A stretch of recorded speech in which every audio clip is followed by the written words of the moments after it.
Welcome to Coffee and the Bull. Hey guys, Mike and John with Coffee and the Bull. Just want to say thank y'all for taking a moment out of your day to listen to this episode. The title of today's episode is going to be When the World Goes Dark. And in true Coffee and the Bull fashion, we're going to start off with a disclaimer. We're going to touch some stuff that's probably going to be a little on the darker side, a little bit more on the more in depth than the average show is. So, if you're not in the right headspace for that, then, hey, kick rocks, But, it's going to be something that, we've talked about where it hasn't been passed down to us, but, we've kind of been through it. Right. And we're just sharing our experiences. And I want to stress that we're sharing our experiences. We're not psychologists. We're not mental health professionals. We don't have doctorates. We don't have degrees in this. We are literally just two jackasses who are just telling our story Right. of We what don't we've even been have through online training. on the off chance that this might help somebody who isn't currently seeking mental help. That being said, if you are experiencing depressive thoughts, suicidal thoughts, wanting to harm yourself or harm somebody else, don't hesitate. Call a mental health professional. If you don't know a number to one, it's 988. We're going to post that number at the bottom of the page. That's to the National Suicide Hotline. Yeah, suicide and crisis hotline. Suicide and crisis hotline. So in those so realms, we got that resource there for you if you're going through something with that right now. That being said, we're moving away from that. We're not professionals. We're just simply telling our story, and that's where we're at. So I want to stress, we're not giving advice here. We're just simply telling our story, what worked for us, and how we moved on through life. Okay, and so it is going to be a dark thing. We're talking about, hey, when the world goes dark, and this isn't just it doesn't happen overnight. Right. You have days where you just turn around and you're like, how did I get down this road? Yep. Where did I go wrong? Why is nothing working out? You have moments where your mindset is that, hey, food isn't enjoyable. Right. I'm a fat guy. I like food. And there's been times, and my wife's had to pull it right next to me and really lift me onto her shoulders, for lack of a better term, to get me up out of that state where, hey, food didn't taste good. Right. Turn on the radio, and I'd rather listen to the air conditioner rolling, through the car than listen to any type of everything from Disney princess music all the way down to Metallica and back to a little bit of rap Mike's and a other Swiftie. stuff. So don't let him lie. He's a Swiftie.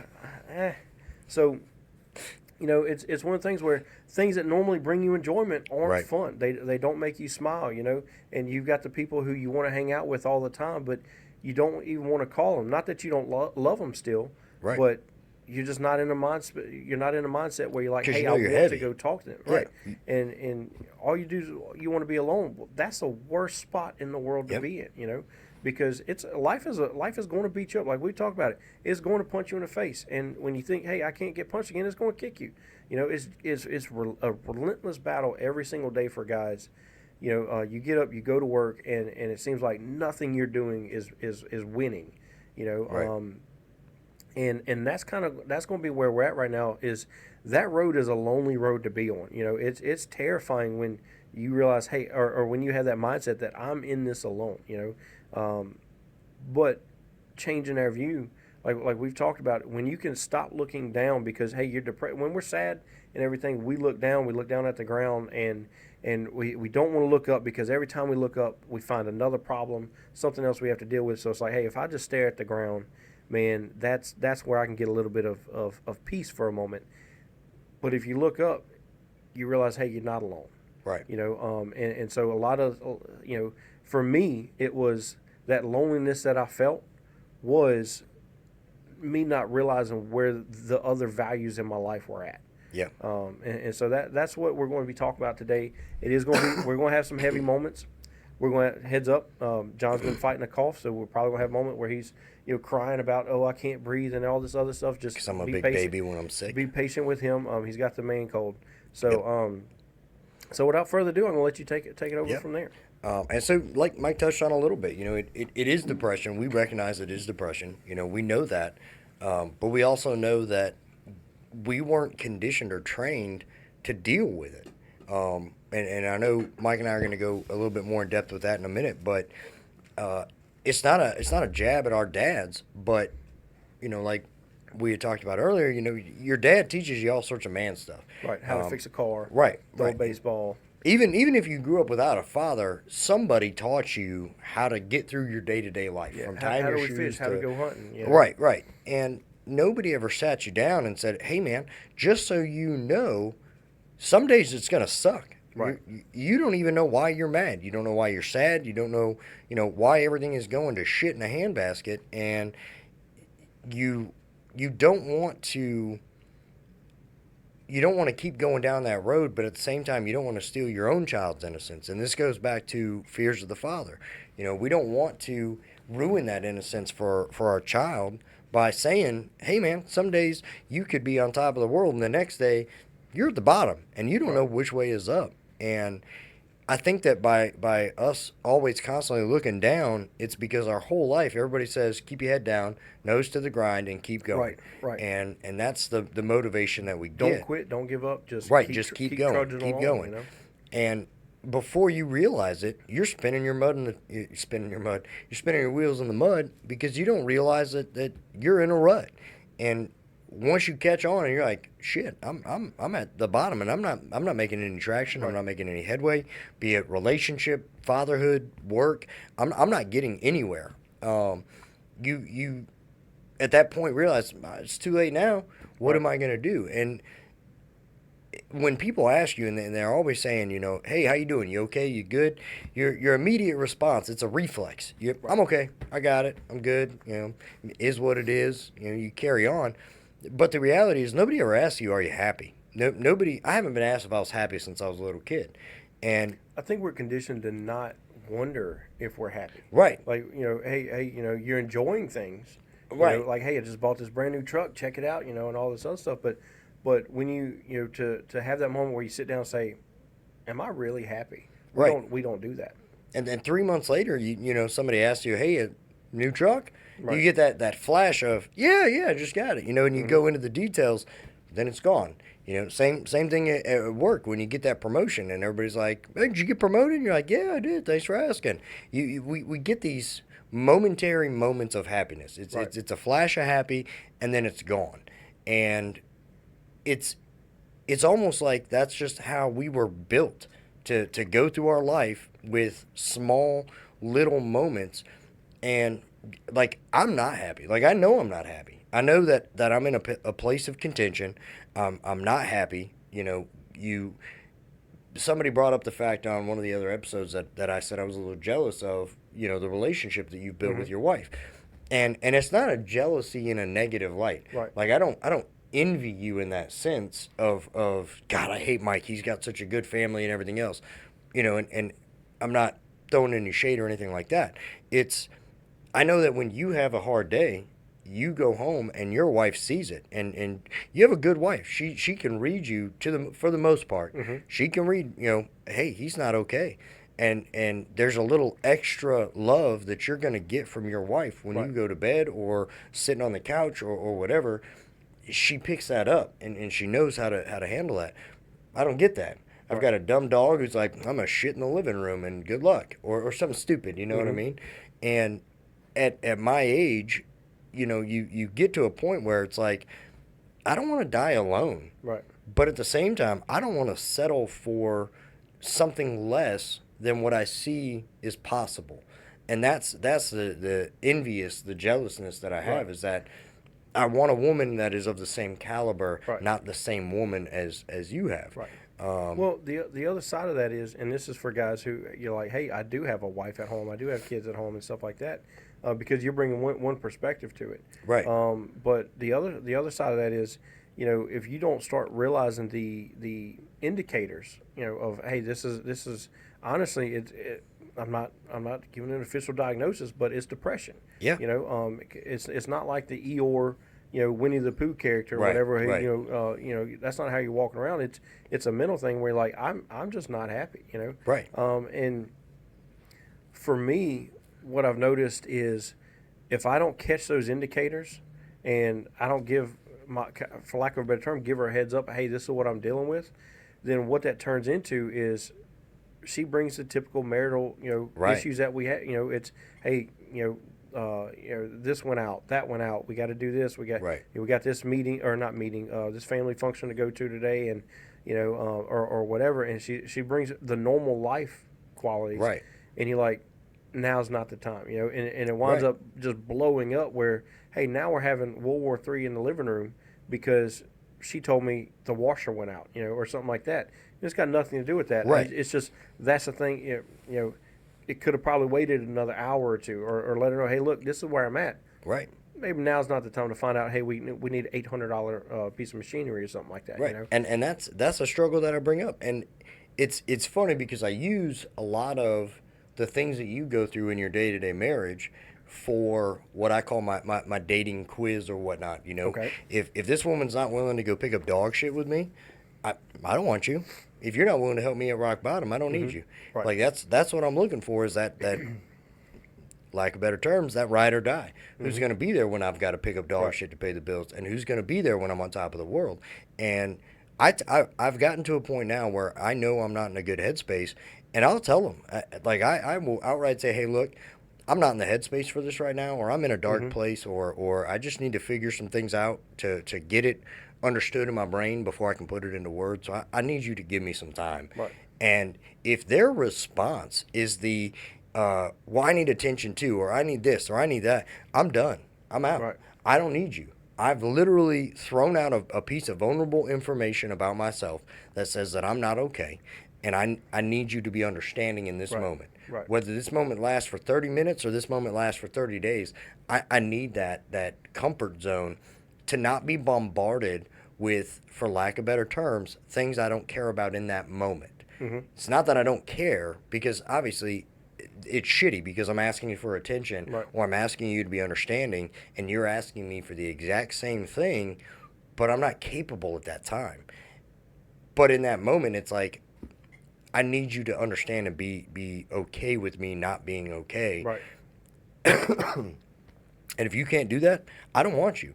I want peace. I want to be happy. At 39 years old, I've spent the majority of my adult life fighting.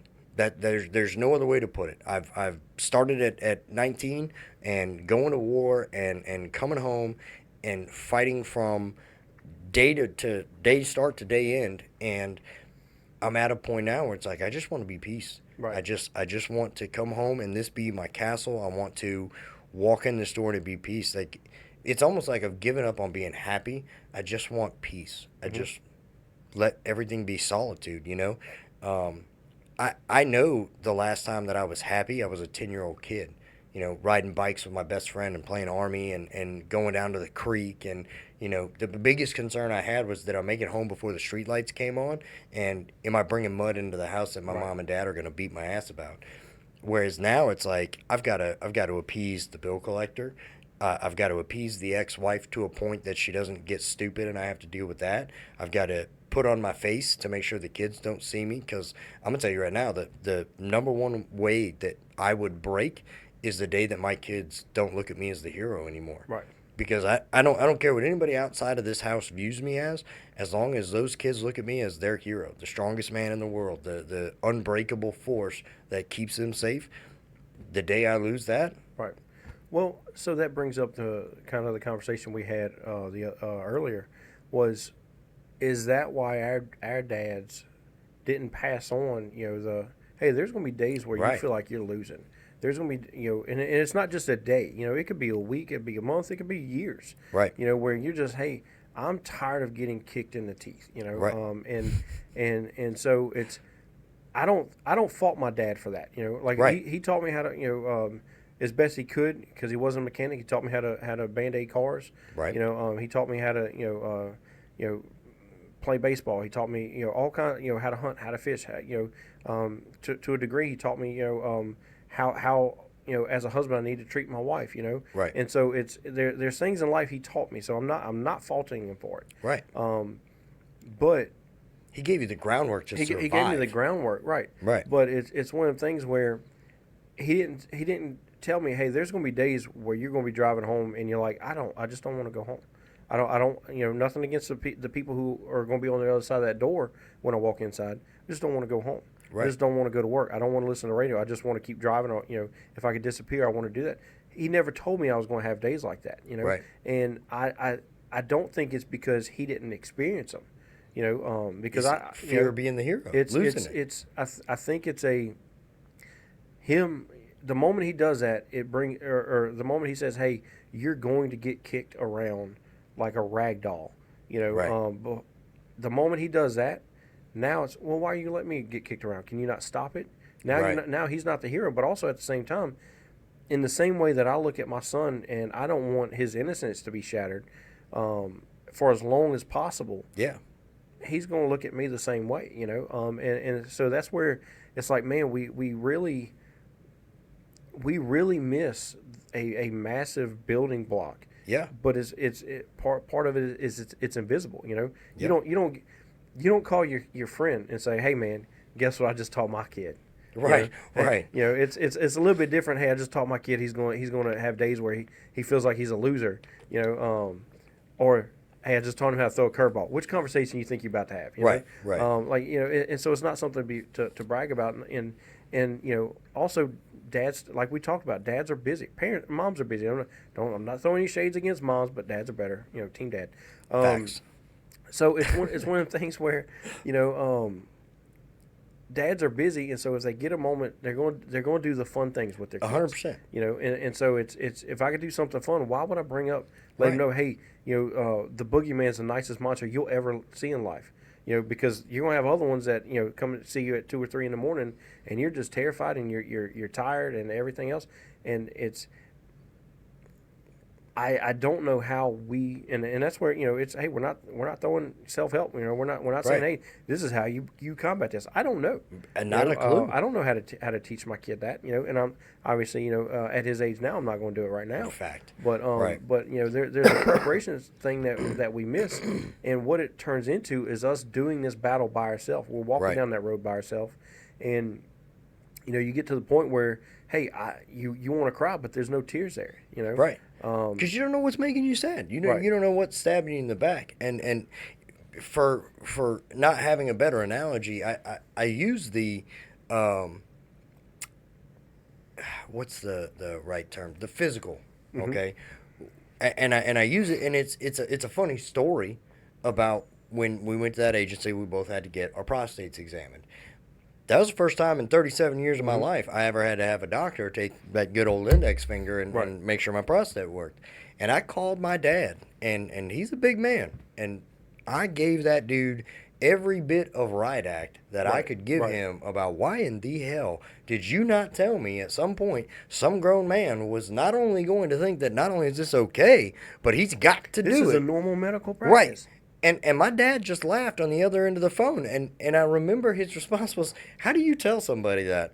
Right. And I realized in that moment, dads are not built for that uncomfortable conversation. Right. For any aspect of it. I have a 13-year-old daughter. And the last time she came to visit, her mom told me that, hey, she may start her cycle soon. She has a travel kit. That's what she called it, a travel kit. And, I took that into account, and, I made sure everything was right. Like, I do all my research on it because I'm that weird dad that Googles everything. So, FBI guys, sorry you had to see that search history. But, like, I went full-blown into it, and when she came out, like, I was like, need your kit? And she was like, no. What? No. I was like, Right. okay, well, just tell me if you need it. You know what I mean? And it's awkward for me because I'm your dad. I made you. I don't want to know anything about that. Right. Right. And it's the same thing. I don't want to look at my 8-year-old son and be like, hey, buddy, one day you're going to have to get a finger in your butt. Well, so let's shift gears a little bit and move it from the father-son role, because obviously, it's, we've been pretty substantial on that, where, hey, there's things that we miss generation to generation. Right. And there's going to be things I'm going to miss with my son. There's going to be things you're going to miss with your son. Look at it horizontally, where, from guy to guy, it's not a far-fetched idea that you can have an entire conversation just by looking at somebody. You know. Oh, yeah, And yeah. if you don't believe this, you've never been married, because I know that my wife can look at me And cuss you out. I've seen it. and without saying a word, tell me something where I'm like, I messed up. Yep. And it's usually it's never she looks at me and I'm like, yeah, I did that. I did it right. You know. Right, right. Like it's always, oh man, I'm so getting yelled at for this. But it's don't get me wrong. Most of the time, I earned it. But you can have an entire conversation with somebody, just in their eyesight, you know. Yeah. And I remember this. I was brand new in law. I say brand new. I was about a year and a half in law enforcement, and I had a guy. I was training him, and we had a wreck where, unfortunately, the mom passed away, and a 2-year-old passed away. And I remember us having to pull the toddler out of the car, Right, right. and put him in the same body bag as his mama. And there was another officer on scene. I'm not going to put his name out there, who he knew what I was going through, you know. And so when I stood up, I got off the car, and I walk away, me and him made eye contact, and he didn't say not one word. Right. You know, but I remember we made eye contact for a minute, because it wasn't, you know, typically you do the, hey man, what happened? You know, what you got going on? What do you need me to do? There was none of that. You know, he had just pulled up, and I remember seeing the hurt in his eyes, and I was not at a spot where I could mask that, you know. Right. And so it was something where we just had a moment where he knew not to ask me what we had, because I wouldn't have been able to talk at the time, you know. Right. And it was an entire support conversation, you know. And later that morning, like we met up for a cup of coffee. Typically, you know, 3 o'clock in the morning, we would do that. You know, go to local IHOP, you know, and have a cup of coffee, or, you know, some eggs or whatever. And I remember we sat down at that restaurant for a cup of coffee, and we didn't talk then either, you know. But we did, you know, if that makes sense. Like it was a checking on, like, you know, we talked a little bit, but it wasn't this big, hey man, what are you going through or whatever. But, Right. But he was telling me, you know, and all he did was say, hey man, I had this incident, you know, and it wasn't obviously the same incident, but it was one that, you know, still weighed on him. Right. And I didn't, you know, I'm not about to be a bitch. I'm not telling him my story, you know, what I'm Right. going through and Right. everything. You know, that's how we're geared. Right. You know, and I really did him a disservice, because he was taking a moment trying to be that guy for me. Right. You know, he had a lot more experience than I did, and He wasn't giving you a one up. He was Right. giving you I've been in your boat. I'm here with you, Right. and you can get through it. You know, Right. And I really missed that boat on there, and so it was one of the things where, you know, looking back, obviously I would like to change it, but hey, life's hindsight, or, you know, hindsight's Right. 20/20, and so if we could start looking at our friends, and when we have the, hey man, how are you doing? Hey, what's going on? You know, what you got? You know, are you happy or whatever? And we, you know, actually take a moment and analyze them when we do it. You Right. know, let's judge them for a minute. You know, hey, where are you really at? You know, like judge him as far as a calibration, not a Right. not a oh you weak bitch, but like right. talk to me. Like I'm extending the olive branch. And of course, I think what you're really getting at is kind of some of the stuff we've already talked about. Presence. Right. You know, you had a conversation without having a conversation. It's the presence of mind of knowing that this situation can go one of two ways. We can finish our coffee and go on about our day, or I could break down right now, Right. and this man's going to understand where I'm at mentally and emotionally, and I'm going to walk away and not feel like the softest man in the world. Right. Because this guy's been there. He's walked this path just as I have, and I know you and I have had that on scenes. We speak a language without opening our mouths, Mm-hmm.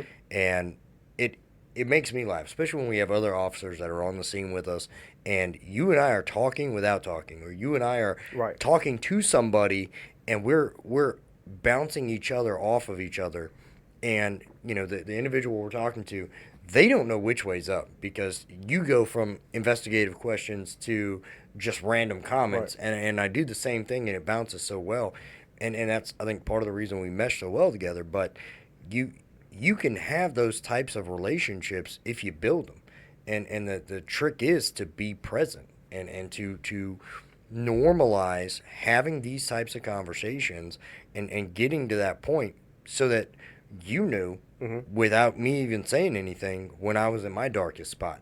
I know when you're not okay. I know when to touch a subject and when to back off a subject because I know where your headspace goes by the tone of your voice and the way that we do things. And I think if we as men start looking at the other men in our lives as a partner, not a partner, but a partner as a friend, as somebody who is going to have your back, because every macho man says it. I got your six. If you have my six, have my six. Right. It's not just gunfights and smoke and battlefields. Well, I know one of the moments where it was hands down one of the worst moments of my life. You know, I was having a bad day, and it was just a very, very, very bad day. And I remember you walked up. I was sitting in my unit, and you walked up. You didn't say anything. You know, we didn't make eye contact there, but you reached into the car and you handed me a Red Bull. And you stood there for a minute, and then you walked off. And that meant so much to me because it's like, hey, my friend knows what I'm going. He knows what I'm going through. He knows that, hey, I'm struggling. I need a moment. But it was, hey, here's something. I'm here for you. When you get ready, we're going to have a talk. We're going to have a conversation.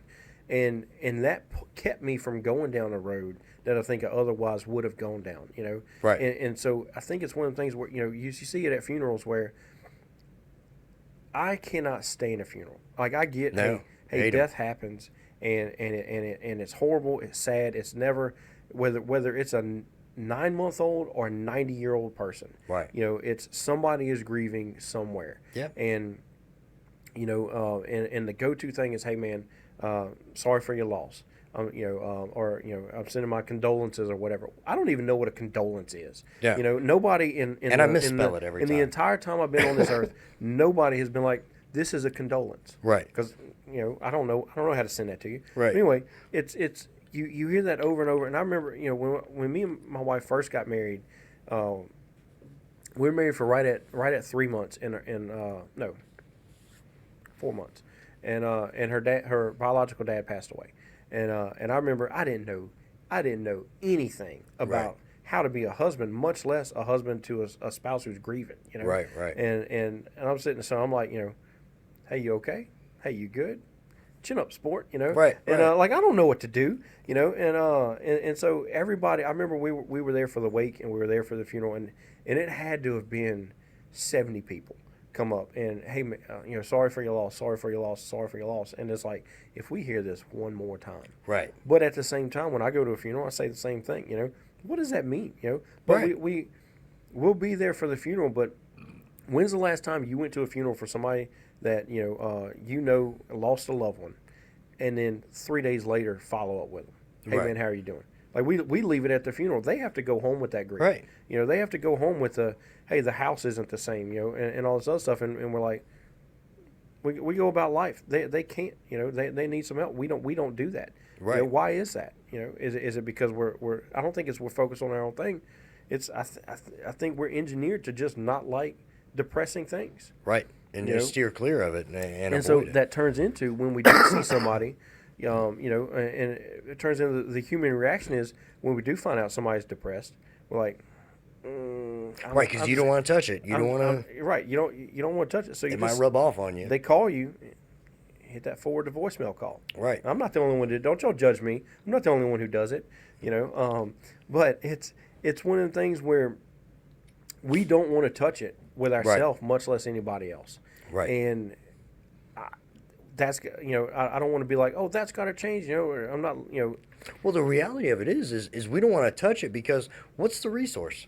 What's the helpful thing that you can say or do to give that person what they need? Right. Like if I walk up and you're just having a shit day, not depressed, nothing else, you're just having a shit day. Right. I'm going to say the dumbest stuff. I'm going to do the dumbest stuff. I'm going to do what it's going to take to make you laugh. Right. But honestly, that's a distraction. Right. That's all it is. But if I know that you're depressed, what am I going to say to you outside of calling and texting and being there physically? What am I going to tell you? What advice can I give you? Because that's what men do. That's what we do. I'm going to give you solutions. I'm going to give you advice. Outside of saying, I've been there, I know what you're going through, I'm here if you want to talk. I'm here if you want to talk about that. I'm here if you want to talk about something else.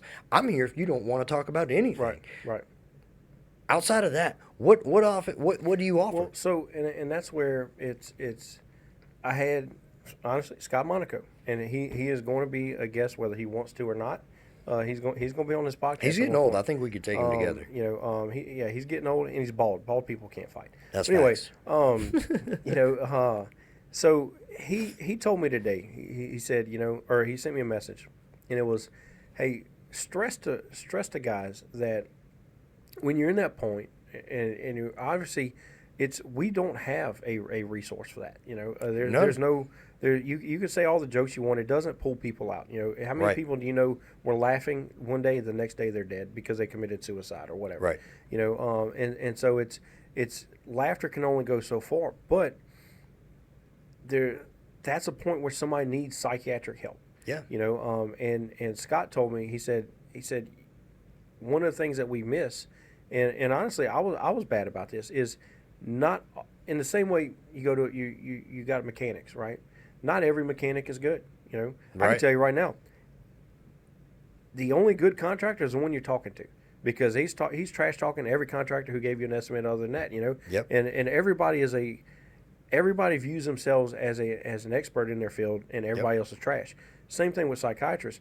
There are some psychiatrists who are phenomenal. Yeah. There are some psychiatrists who know what they're doing. They know how to approach stuff, and they're in it because they want to help people. There's some people, unfortunately, there's some of them that got into it for the money. There's some of them who got into it, and it may not be what they're enjoying in life. They may have their own struggles, and so they're just not effective. Right. So like he brought up the point. He said you got to understand there are different therapists for different situations. Right. You have to find the right one. And so it's the same way as you try to find a car, you try to find a house, or not all real estate agents are created equal. Some people are worth their salt. You've got to find that person. Shop around. And I hate saying that because it's hard enough to get guys to go anyway. Right. But we have to if we can normalize that, hey, it's okay to have a problem. It's also okay to go seek some mental help, right? And to be the person who, you're not sitting in a leather chair, leaning backwards, staring up at the ceiling or whatever. You're having a face-to-face conversation with someone who wants to see you do good. Yeah. And when you can get that, it's going to be helpful. But if we don't go that route, then that's when, hey, you get sent into the hospital and they shove medicine down you, and that some people that helps, some people that terrifies them, Yeah, and so I don't want medicine. And so because it terrifies them, they don't get any help. They take and they don't say anything, and you get the phone call at the end of the day, and so it's one of the things where if we can normalize calling a friend saying, hey man, I have a problem, then the next step in that is normalizing saying, hey, I don't know who I can call. Have you dealt with anybody like this? I've had that conversation with a very good friend of mine, and I was like, hey man, I need some help. I need I wasn't battling anything at the time, but what I was concerned of is going down that dark road again. Right. And I remember reaching out to a friend of mine, and he said, hey, I've been going to this person for a long, and he listed a period of time, and it was not 3 or 4 days, and it was an extensive period of time. And he goes, they are phenomenal. So if you need somebody to talk to, they're the ones to go to, and it's been a great journey so far. Right. And so there are times where, hey, you absolutely need a professional. Right. But what we run into, and this is kind of where we're like, hey, this is something we've got to address, is we haven't normalized going and seeing that because it's looked at as a stigma. Yeah, you look weak. You look like you can't handle your own shit. So so you got to go to somebody else because you just can't handle life. And the reality of it is life is not meant to be handled. Right. And we've experienced the workplace psychologist. And I was thinking about that earlier when you shared Scott's message with me, was we got sent to a lady who her job was to determine whether we could go back to work or not. Right. She's paid by a company to decide whether we can go back to work or not. To represent the company, basically. Right. She gives two shits whether we're okay or not. And thankfully, we've never said her name or where we went. But she's there just to send us back to work. Right. She's not there to actually help us or benefit us or do anything. That's why there's a cookie cutter questionnaire in the beginning. That's why all of her questions were generic and designed to just say, oh, yeah, you'll be all right. I mean, I literally walked out of there, and the only thing she told me was my coping mechanisms were not normal, Right. but I was coping just Right. fine. And it's like, and not to shoot down that rabbit hole too far, but the reality of the situation was I'd gotten shot at work, and I wasn't mad about it. Like, I understood, like, he was a bad guy. He was doing bad guy things. I was a good guy. I was doing good guy things. I don't have a misunderstanding of the situation. Right. In the same breath, I've done 10 years in the military. I've been to hot zones. I know for a fact that there are people under the ground because of me. This situation didn't hold the water that those did, so it didn't affect me as much as it did others. And when I told her, like, no, I'll bring that guy a Bible at the jail. I'll go check on his family, because in my mind, as a man, I've just taken away the breadwinner of that family. And I did. I didn't broadcast it. I didn't tell everybody when I would go down to that road and I would check on his auntie and his grandmother. And I did. I was invited to their funeral. And we even joked. I had a trainee, and we went down that road on Thanksgiving Day. And when we go down the road, his family is outside having an outside Thanksgiving dinner, because it's a big family. That his family is a very large family.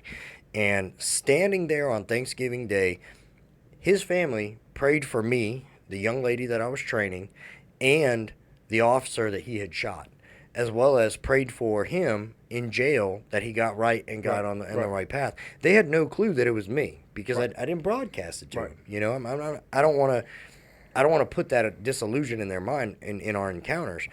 And it's that headspace when I talked to him at the jail right before he was about to get out. We won't get into any of that other stuff.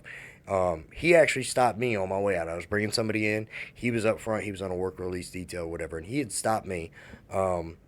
And he had basically, he thanked me for bringing a Bible up there, because I did. I brought a Bible to him. And he had thanked me for that, and he said, I know it was you. And I was like, you know what was me? He goes, I know that you were there at my grandmother's funeral. He said, I really appreciate that. He said, I thank you for checking on my family. Now, granted, he's gone down that road again, and he's not doing great now that he's out. But, you know, it's in my head, that's how we're supposed to be as men, is you're supposed to step up for your friend. You know, if your friend passes away, you're supposed to step up, and you're supposed to go make sure his wife and his kids are okay. You're supposed to do that. That's your responsibility. And when he's alive, you're supposed to not go to his house if he's not home. You're not supposed to, you know, cross lines and things like that.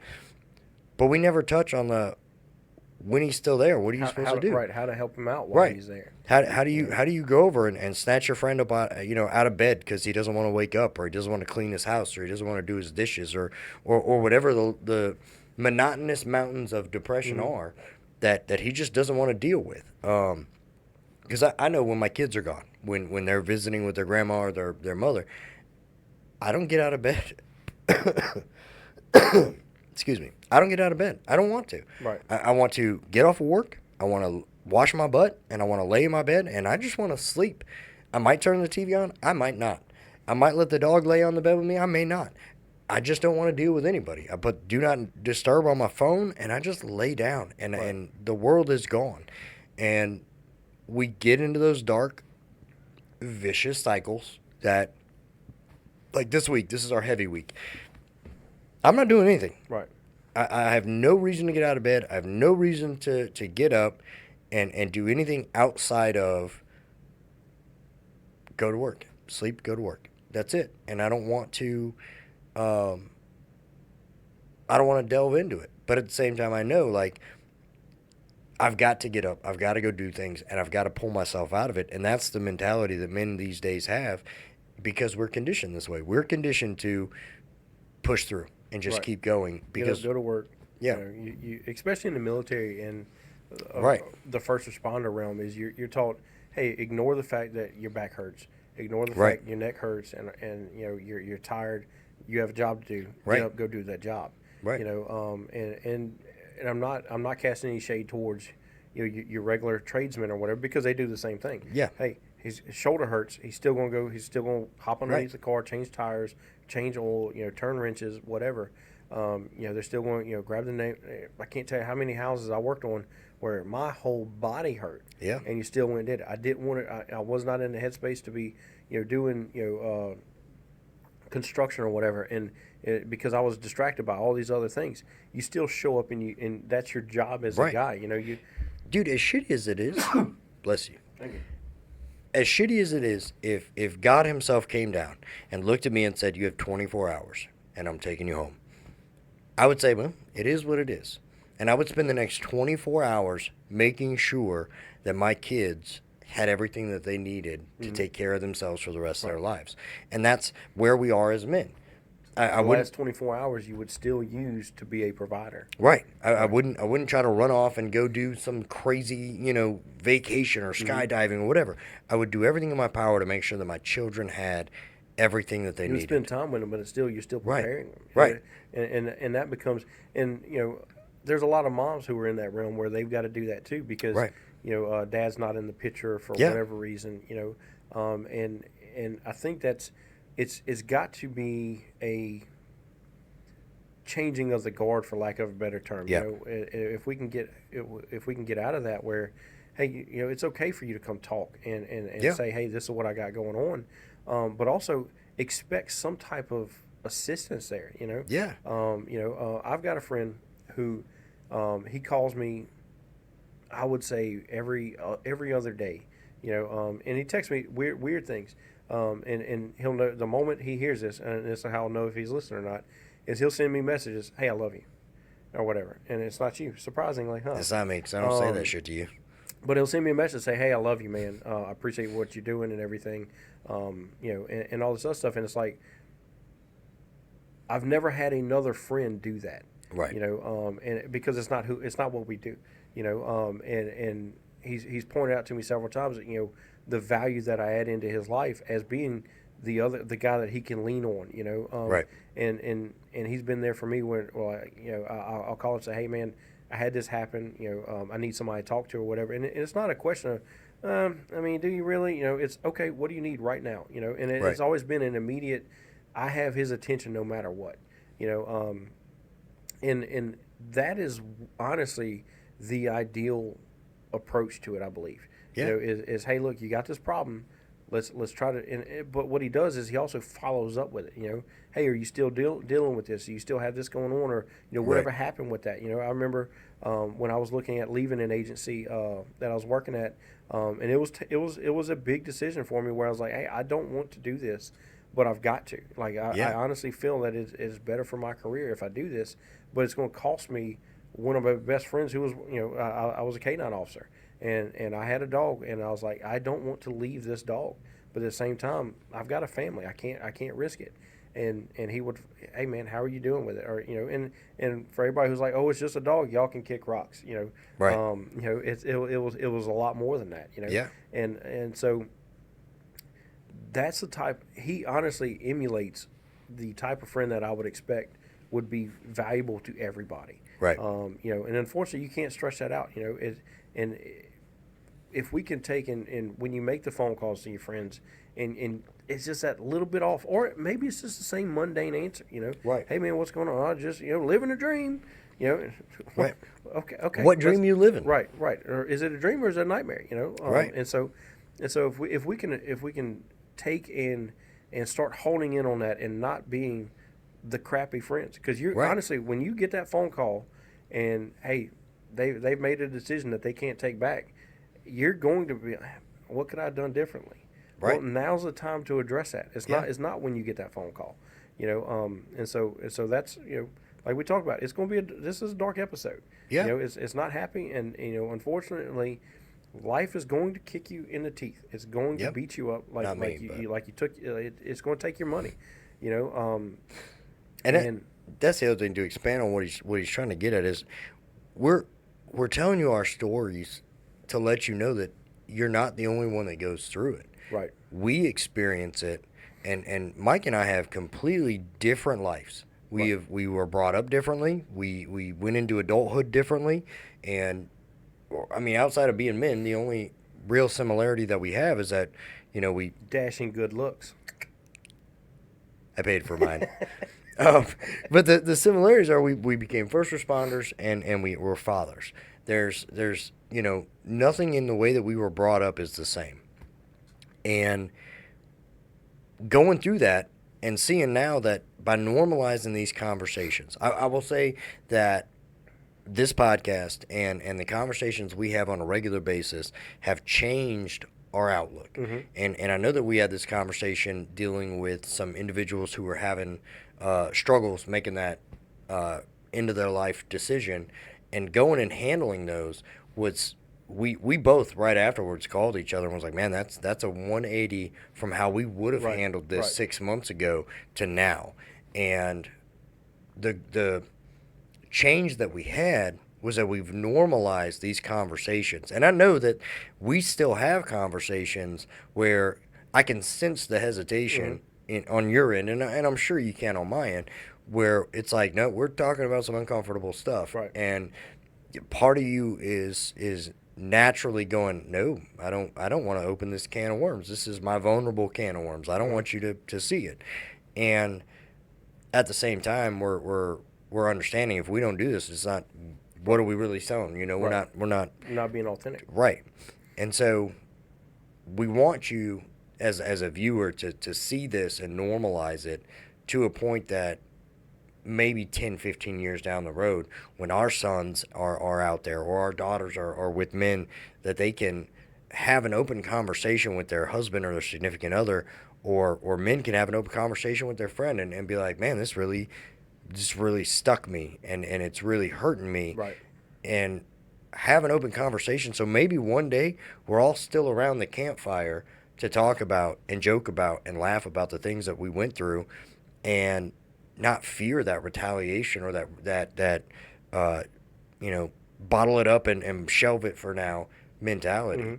Mm-hmm. I would love for my son to be able to have an open communicative relationship with a woman one day and not worry that 6 months down the road this is going to come back and be slapped in his face. Right. I would love for my daughter to be able to have an open relationship with her husband to be able to say, honey, are you happy? Are you okay? What can I do to help you have a better day? Right. And have a good relationship. Because at this point, the reason I believe that relationships are failing is because we have too many selfish people in the world whose goal is self-preservation. Mm-hmm. And they would rather break up their own home and then go break up another home for their own satisfaction versus that old adage, the grass is greener where you water it. Right. And sitting at home, which is why, like I said, I envy in the best way possible that relationship that he has with his wife, because as I've seen all sides of it, and it's, you ever been at your friend's house when their parents get in an argument? I've been there at their house when they've had a disagreement. But I've also been there through the good and the extra love, as I would call it, and I've seen that this is what a normal, healthy relationship looks like, and I'm sure on the inside you have moments where you're like, I'm gonna punch this lady in her mouth, but I haven't. He has never done that. I would know. That out there, disclaimer. I would know by now if he had. We're not about beating our women, right? But guys, this is a very heavy episode, and we can go down this all for day, a long road. Yeah. We're not going to tie y'all up anymore. I want to say thank y'all for watching this episode, and do us a favor, share it to your friends. Be a good friend. Before we even go down that road, if you are having homicidal or suicidal thoughts, or you're just in a spot where, hey, I need somebody, call 988. It's a crisis hotline. They're going 100%. To get you some help in one form or fashion. They're going to get you to people who this is their job. All right, we're not there. No. That being said, if you had a story and you're like, hey, I've been there, I've done that, I've got that T-shirt, and I want to try to help out, shoot us an email. Email is going to be coffeeandthebull@yahoo.com. We would love to hear from you. I'm not joking. Erwin gets super happy when he takes and we get an email. I do. We've gotten one from right. Gino, weird made up last name. Right. So he takes and he gets super excited about it. So please put a smile on his face. Send us an email. That being said, hit that like, hit the follow, subscribe, share, all those little. Well, you know how buttons. proud I am that you've gotten all 4 of them down. Right, now. I've got. That's I got the all, third episode in a row you didn't mess up. So hit all those podcast buttons for us. Check us out on YouTube. We're on. I think we're on Instagram now. So We are on literally, Instagram, TikTok. Nearly every platform out there, we're there. So there's no reason that your friends can't follow through or follow up, and y'all have a discussion about it. If you don't like it, let us know you don't like it. That's fine. You're not gonna hurt our feelings. Look, honestly, if it starts out as a bullshit session, but it goes into some serious stuff, the conversation's worth having. And I know Mike and I both, I have people from 10, 15 years ago that 10, 15 years ago, they hated my guts. Right. And they're still sending me messages today, hey, that's awesome. I still don't like you, but I really appreciate what you're doing. Right. So get out there and share the content. Mike and I aren't selling anything. We're not making money off of this. This is legitimately just 2 jackasses trying to help the world be a better place. And this is the only way we know how. That was what? He gave me the cheat. Anyway, so Better people. guys, y'all have a good one. And for now, toodaloo. So stupid, toodaloo.